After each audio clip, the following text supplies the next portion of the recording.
Nice to see so many old friends as well as some new ones. We'll give it a couple of minutes just to see if there's a couple more people still to come.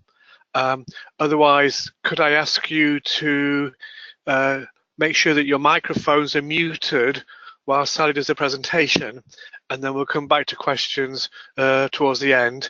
And also you can post questions into the chat box, and I will be keeping an eye on that to make sure that nobody's questions or comments get lost.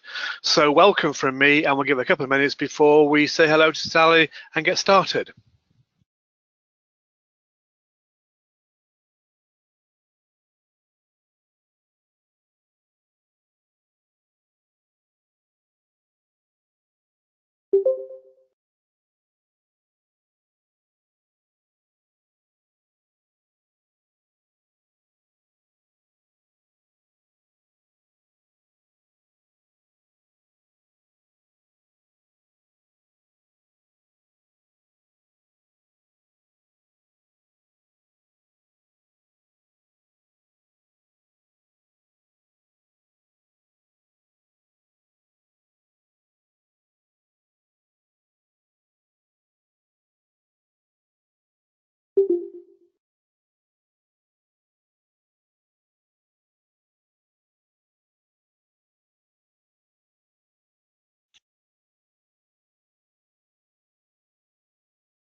So let's get started. Welcome to people who've just joined.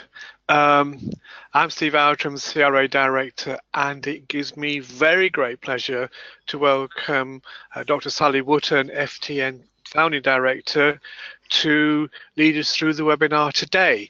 I only recently met Sally and went to the FETN conference, and I was mightily impressed with the work that Sally is doing and her organization is doing, but more importantly, what they're doing has got real resonance with where things are going around personal tutoring and HE as well as FE, and particularly within the context of things like personal tutoring, self-efficacy, all of which now seem to be even more important on the agenda than they were before.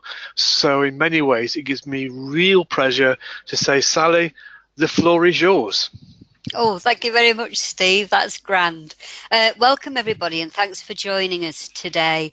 I think just before I start off, I'd just like to mention that the work that I've been doing of late has very much been within the further education context, but there are great crossovers with personal tutoring in higher education, and I think it's good if we can start to learn from each other. So those of you that are from higher education, please bear with me, because hopefully you'll find that the things that I'm talking about today have resonance with yourselves. If we just go on to this first slide and just look at what I'm going to cover over the day, that's great, thank you. So basically through this session, I'm just going to talk a little bit about what I see the problems of target setting being, clarifying what that purpose is, revisiting the terminology, and hopefully together starting to embrace some change. I'll just clarify that these are my thoughts at this present moment in time as I am exploring this subject. So this is not a this is how it should be done. This is me sharing where I've got to so far, and hopefully with your comments and your questions we can move this particular agenda forward. So that's where I'm coming from with this today. So the problem of target setting. One of the things that I've found as I've been going around observing target setting and learning conversations, tutorial reviews, is that there appears to be a very negative attitude towards the process, and it is process rather than purpose in a lot of cases. it seems to be particularly systems driven, especially where there's organisations that are using software to record the targets. We then get this situation where we're more focused on what we can put in the boxes than we are on actually having that conversation and making target setting purposeful.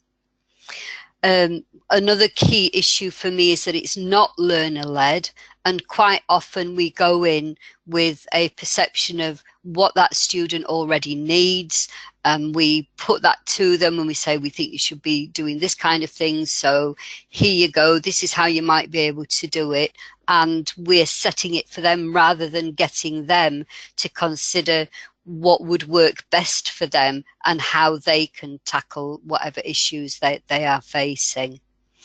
And finally, in relation to the problems that we have, I think very little training for tutors and students, and we don't actually, in a lot of cases, explain to students what target setting is, give them some practice in it, and make sure that they understand what that purpose is. And if we're not doing that, then we can't expect them to do target setting well.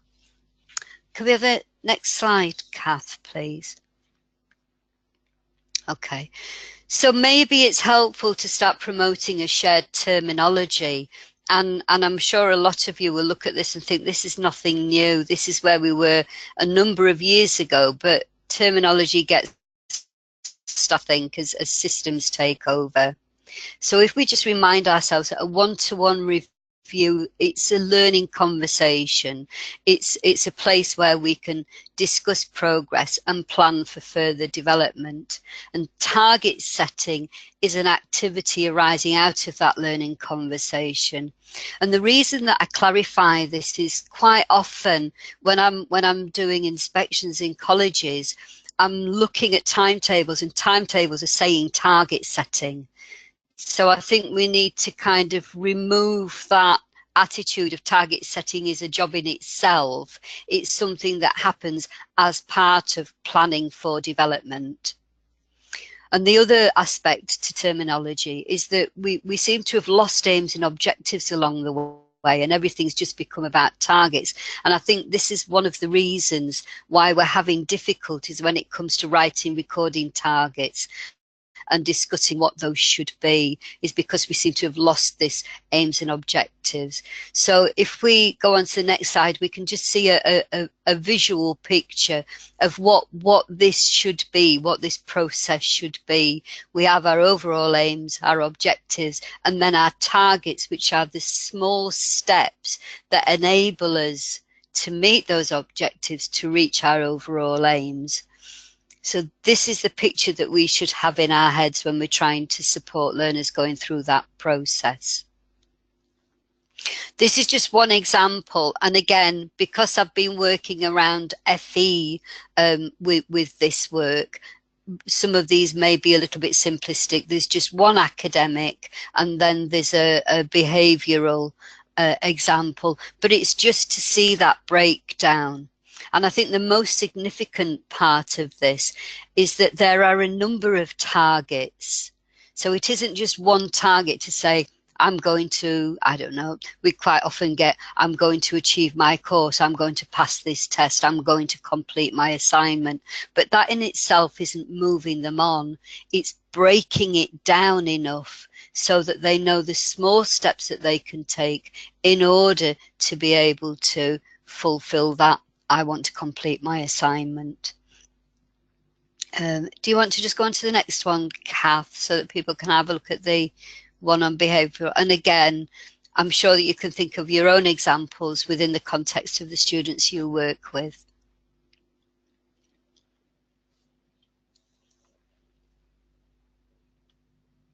And again, what I'm trying to get across here is that the targets are those small steps that we need to encourage people to think through to ensure that the objectives are realistic and that they will be able to achieve those aims. To go on to the, thank you. So if we just capture this purpose, what we're trying to do in essence is we're trying to to get some action. That's the ultimate aim, and we want this to be purposeful and achievable action out of those targets. Okay, next slide please, Kath. Hello. Thank you. Okay. This for me is particularly significant because a one-to-one review should be a learning conversation. We should be engaging the learner in reflecting on their progress to date, reflecting on what they want to do next, what they need to develop next, and how they can achieve it. And it's through that conversation that targets should arise. So we're not setting them in advance. We're seeing what they're bringing to the conversation, what we're bringing to the conversation, and together we will see those targets emerging. And hopefully you can see in this diagram where those targets sit within that particular process.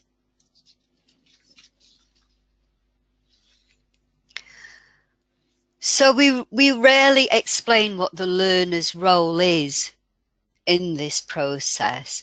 So ask yourselves whether or not you encourage your students to prepare for these reviews. And apologies if the terminology for review is different to what you would talk about if you were in a university.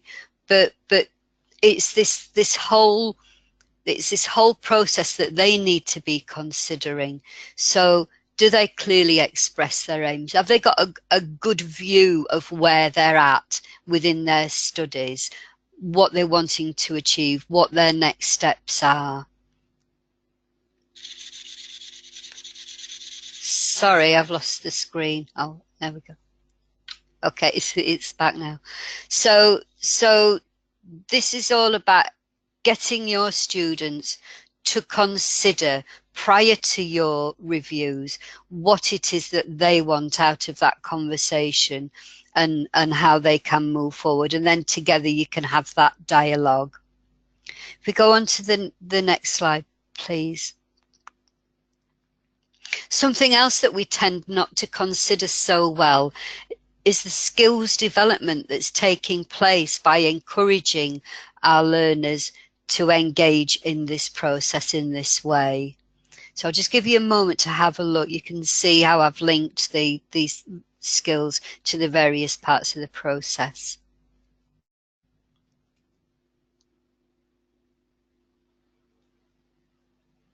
And this skills development is significantly important, but it's very rarely focused on.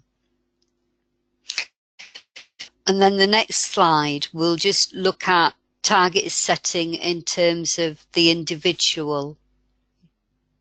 If we can have the next slide, Kath, lovely. So personalised target setting.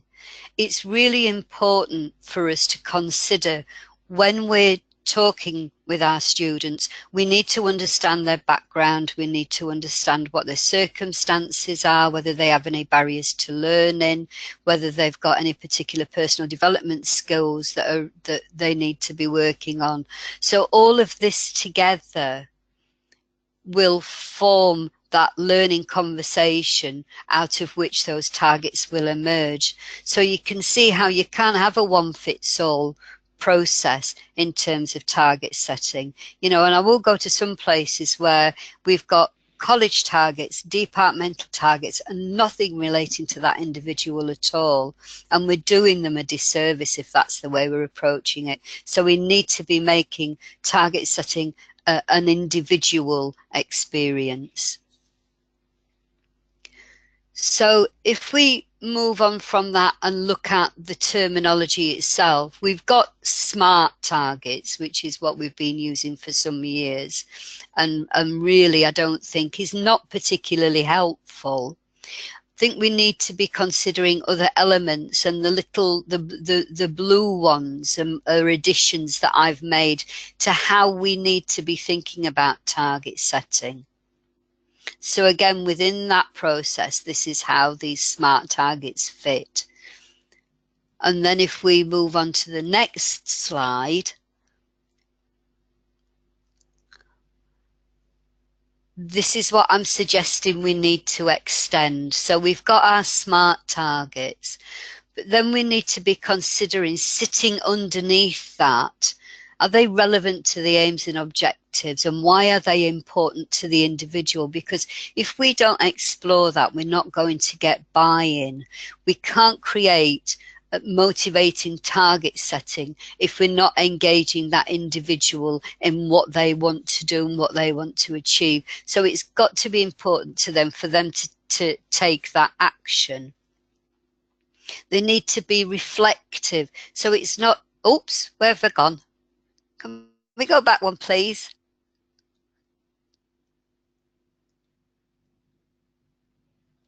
Thank you. So it needs to be reflective. We need to enhance that learning process, and we need to start to develop autonomy. So if we are encouraging and teaching individuals to reflect on their progress, to reflect on their learning, to be able to transfer that learning to other instances, then we can start to develop that autonomy. And essentially that's what we're wanting to do, is we're wanting develop people so that they can work independently. We need to evaluate, help them to evaluate and to develop strategies for the future, and to be able to see how those strategies can be used in different circumstances, meaningful to their context and environment in which they work and learn, because that will be different for everybody, and motivating to create that enthusiasm in order for them to be able to take those next steps. Okay, next one now, Kath, please. So some helpful questions to formulate targets, and if any of you have done mentoring and coaching in the past, you'll recognize these kinds of open questions that we need to be encouraging learners to think about. So it's not about just identifying what their problem is, telling them what they need to do about it, and off you go and get on with it. We need to encourage them to think about this, and we need to encourage them to develop their own processes for that reflection and review. Okay, on to the next one, Kath. Thank you. And language is another really interesting one. I think when we talk, and I mean I've fallen into this trap myself, when we're talking about targets and we say, well, you need to do more of this, or you need to improve that. But what does improvement look like? We need to be a bit more specific about what our expectations are, because if we're coming back later on and we're looking at the targets that the learners set, because they should be setting them for themselves, once they've set those targets and they go away and work towards them, they want to know whether they've been achieved. So if we're not very clear about what that's going to look like, then we can't say whether or not that's been achieved or to what extent it's been achieved. So it's important that we're very clear about the language that we use. Next one, please, Kath. And keeping the conversation alive. Again, in between reviews, how do we make sure that learners keep on track, that they're not facing barriers that weren't in existence when you had that first conversation? So where do we actually go from there? Once they've walked out of the door and they've agreed that this is what they're going to do next, and it's all been recorded, how do you keep that conversation alive, and how do you ensure that they actually achieve those tasks? Next slide, please. Okay. Oh, so this is me making you work now. So I'd like you to think. I've rambled on quite a bit, and I know that we're going to have questions hopefully in a moment or two. But essentially, after we've had all this conversation, I do like people to think about what they'll take from the discussion that we all have, how these ideas can be developed further and shared. How will we use these ideas in improve practice? So what will you do when you go away from here? How can you share this, and what can you commit to doing in order to move this agenda forward, so that we can all start to work together to develop this target setting? Okay, that's my rambling over and done with. If we can go to questions now, Steve, is that what you want to do next? Absolutely. The floor is open folks, either switch your microphones on and give us a question and then mute yourself, otherwise we'll hear you breathing, or use the chat box to ask some questions. But I know some things have been coming up, so the floor is yours.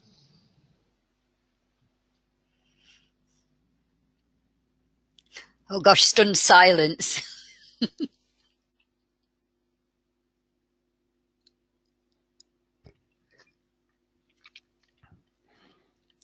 Hi, it's Ivan here in Chelmsford. Hi, Ivan. Hi. Hi, Ivan. I put an item up about smart targets. I know that the academic world has adopted them, and possibly also adapted them.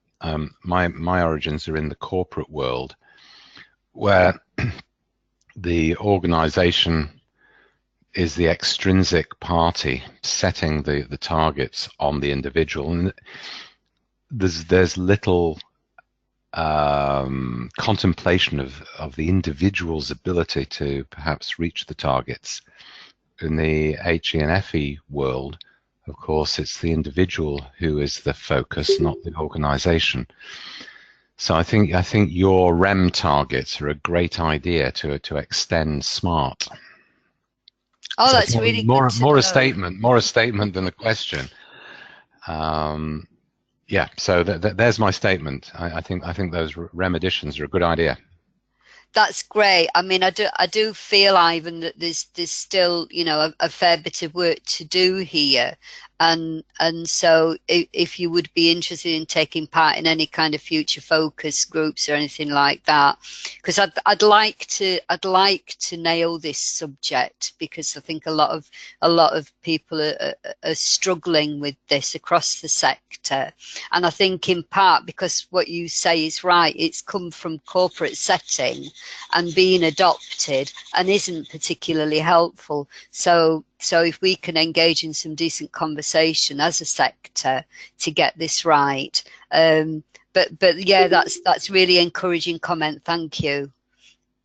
Yeah, no, I'd be happy to do that, and I've got a case at the moment. I'm in HE, working within DSA, and if the student runs out of DSA support hours, one has to go back to the needs assessor to justify why you need more hours.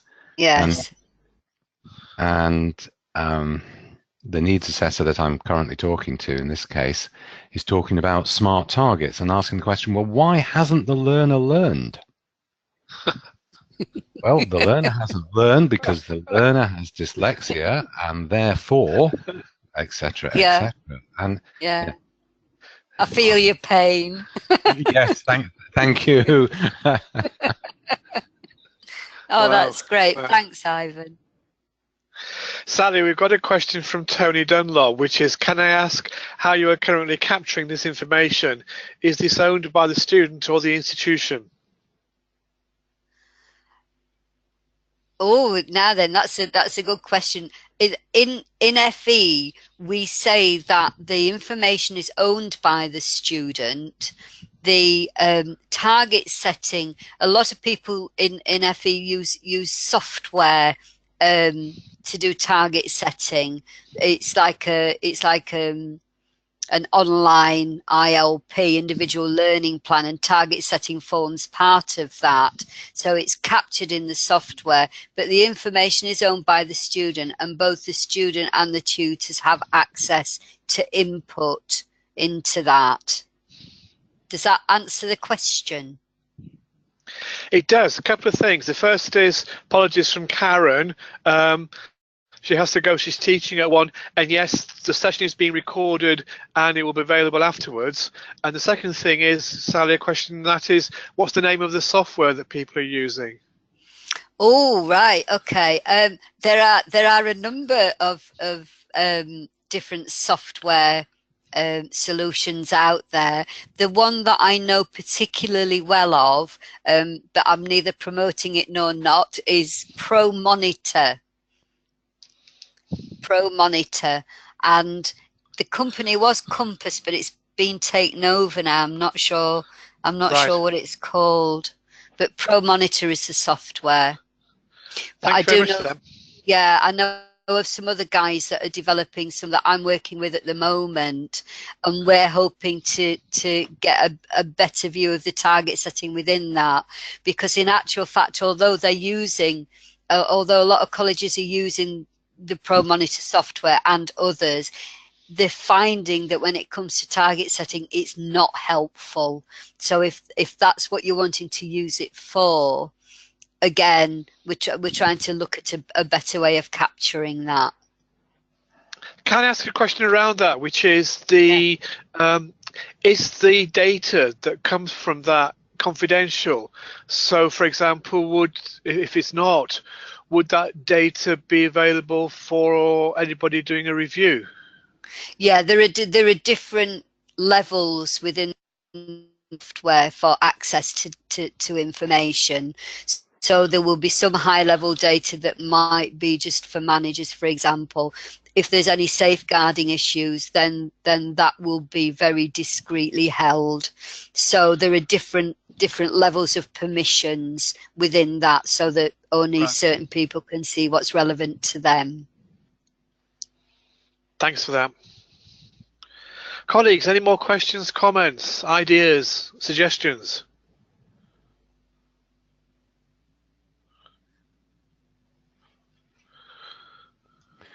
Ivan here again. Hi there. Hi. Just going back to targets and so on.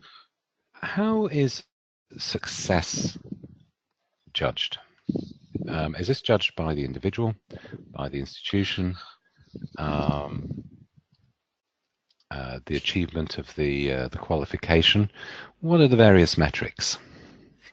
Yeah, it's an interesting one, because you'll get in terms of the target setting itself, the success is whether or not those targets have been achieved, which in itself is not helpful, because as we've said, targets are not broken down enough. You know, targets are not targets. Quite often what's being set are aims and objectives rather than targets. So you've got that measure that is not particularly helpful. Then you've got obviously the measures of qualification itself, or any additional certificates. Those will be included in success, and also more increasingly looking at personal social development, so personal skills, employability skills. People are starting to look at that as well and try to develop measures of success there. It does vary, I have to say. It does vary across organisations as to what they will actually use. But in essence, it's the qualification. They'll look at qualification, they'll look at retention, they'll look at the things like attendance,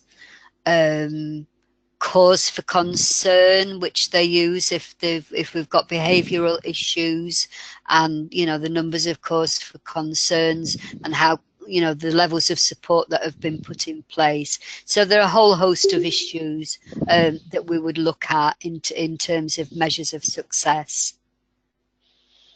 Right. Is that helpful, Ivan? I don't know if that's fine. Earlier on in the presentation, when you were talking about targets, I work with a lot of students who have a little bit of difficulty with the precise meaning of words, and I always tend to use the word step rather than target. People understand steps. Just wonder what your view is of I think that's really nice. A universal renaming of targets to steps. Yes.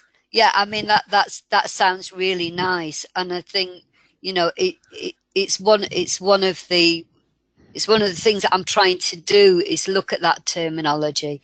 I really like that idea. So if that's okay with you, I shall put that in the mix and see where we go with that. I mean, essentially what we'd like is some kind of language that is pertinent to the education sector that we can all use as a standard. I think would be very helpful. And these conversations around target setting now are hopefully going to underpin what's to follow. Yes, and if we, just thinking about enabling our students to understand the terminology, the diagram that you showed of targets, objectives, aims, and so on. Yeah. Typically, students with dyspraxia would not be able to decode that diagram, interestingly enough. Right. And in that sort of circumstance, what's always suggests itself to me is putting a diagram like that in terms of, for example, a journey, a walking journey, where the objective might be a hill or a mountain, and the intermediate aims would be to cross the river, to go through the wood, and so on. And then the targets, if you like, would be the steps along the way. And to illustrate with a graphic like that of somebody walking, or a car journey or whatever, it doesn't matter, but move away from this rather abstract approach of boxes, coloured boxes. Yes. Yes, thank you for that. I mean, obviously, there are going to be very different ways in which we can present this information, and that's really helpful, Ivan. Thank you. And I think once we've kind of nailed the underpinning of this, we can look at different ways in which that can be presented to both staff and students. Thank you. Thank you. Sally, there's a comment from David Gray, which is, in HE there are examples from both the UK and the US of using simple approaches such as the VLE or open tools such as Google Docs for collaboratively capturing target setting info whilst it's staying in the ownership of the student. And he goes on to say the more open tools give students greatest control over their data. I don't know whether you come across such tools in your travels. No, I haven't. I mean, I'll hold my hand up. I am a bit of a Luddite when it comes to IT stuff, and there's a lot I don't know about it. And that sounds really interesting, and I certainly think it's something that should be built into this conversation in terms of different ways of capturing that information without it having to be within a very set system, like, you know, so something like ProMonitor, which is a very closed system. That sounds a really nice way to work. So yeah, thanks, David. I'd like to know more about that. I'll look into that. Thank you. It'd be nice to collect some case studies, wouldn't it? Yes, definitely. Yes, it would. Yes. All different ways of doing it. Yeah. Yes, I think so. And I mean, like I say, one of the things that I'm trying to do at the moment is using focus groups and things like case studies. So any feedback that people would like to share, I'd be very grateful for, so that I can get an overview of the different ways that people currently undertake target setting, what works, what doesn't, you know, and so we can kind of draw all that together and get some kind of helpful package of information. And again, you know, looking at the language, I think is particularly significant. But no, that's really useful information. Thank you. Hi, can I come in on that point? It's Ivan again. Hi there. The idea of the student owning their reviews is a great one. What though is the institutional view of that be, given that the institution might have got a need to report metrics from the reviews, and once one goes out to something like Google Docs, therefore it's outside a system, fine for ownership by the student. So it's not just recording the review, but it's also doing the metrics of it. How might that work? I don't know. Is David on? David, can you answer that, because this is not a system that I know. Is he there, David? Hi, Sally. Hi, Ivan. Yes, sorry. Hi, David. Hi, Can you David. repeat that question for me again, Ivan? I was busy munching a sandwich, so I was kind of distracted. Don't feel badly about that. I've just finished mine. Yes, it's the question about the need for institutional oversight of the reviews. Whilst we've just been talking in the context, and your example of Google Docs is a great one in terms of the student being able to access a system which is easy for them in order to record and maintain the review, once it goes out to something like Google Docs, to what extent does the institution lose sight, therefore, of the document to the extent that it can't then do metrics on it? Whereas if it's in a system, and I don't know ProMonitor, but let's say ProMonitor, if it's within a systematized database environment, the metrics become easier for the institution. Yeah, no, I agree entirely with that one. It's a very good question. So the examples that I know of where people are using things like Google Docs, you lose all control of any sort of ability to report anything from that, to gather those kind of metrics. But an example I can think of here at my own institution is where initial teacher education used the VLE and used Google Docs with students to do that kind of target setting, but they have an additional in-house tool of their own, where after they've had a meeting with the student and they've agreed targets, they will transcribe that into this other system, which is then available more widely for reporting on that kind of information. So it's a kind of hybrid, I guess. Yep, yep. Sounds like a very reasonable working solution.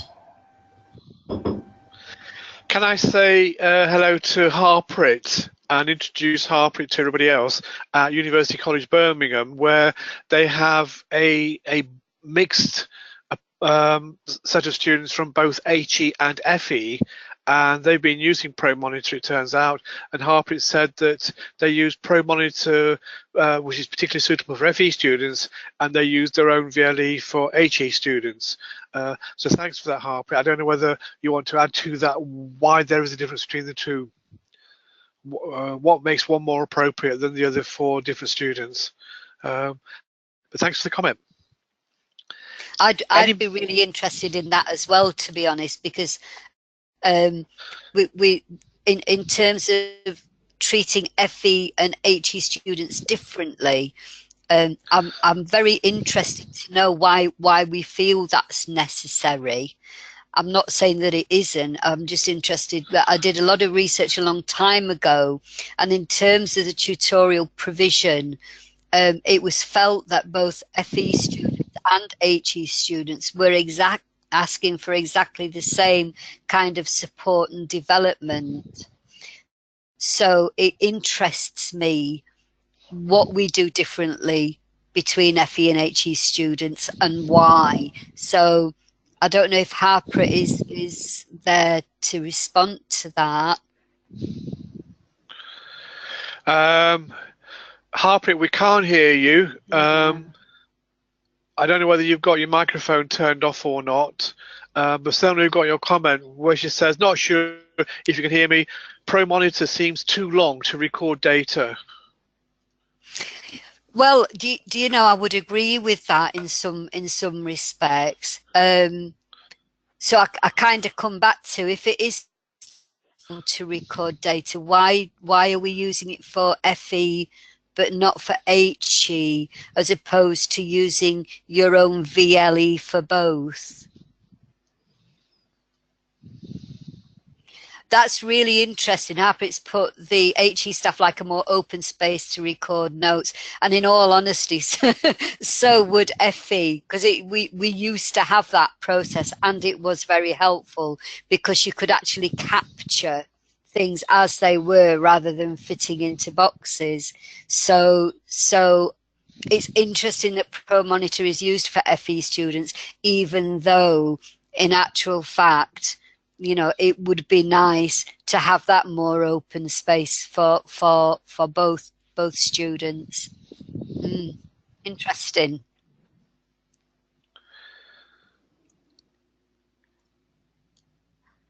It's a long history to ProMonitor has many boxes. All right, it's 280. Isn't it 280 now? Our workload has just doubled. All right, all right.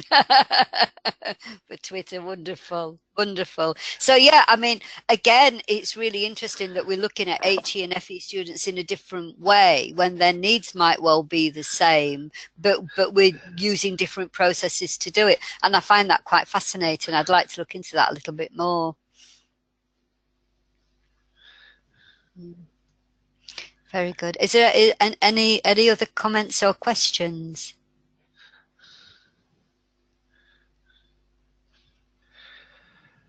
No. And is there anything from your end, Steve? Yeah, I was going to ask. We're inviting students to evaluate themselves, and I wonder whether you've come across any evaluations of the different target setting systems that you've come across, whether or not there's some evaluation data that might also be useful to look at and be shared. I've come across one or two things, nothing that I could kind of quote off the top of my head.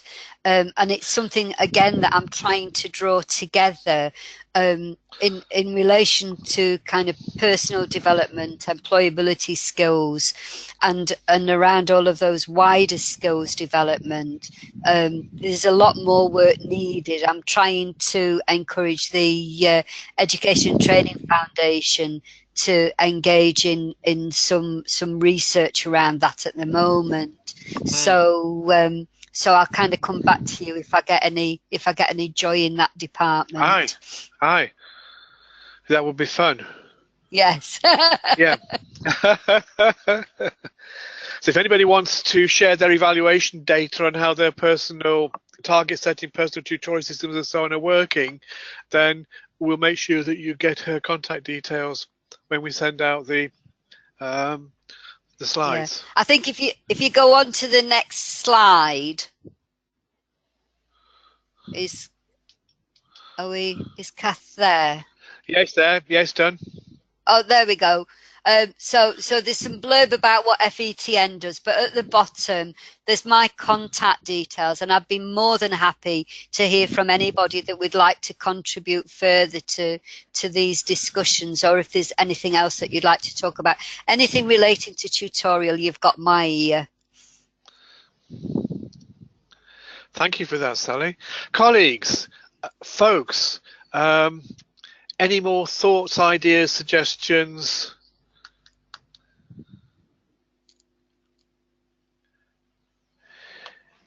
In which case, can I say a huge big thank you to Sally, which I found really enjoyable and enlightening, and I'm looking forward to going back over the slides again to looking at in more detail.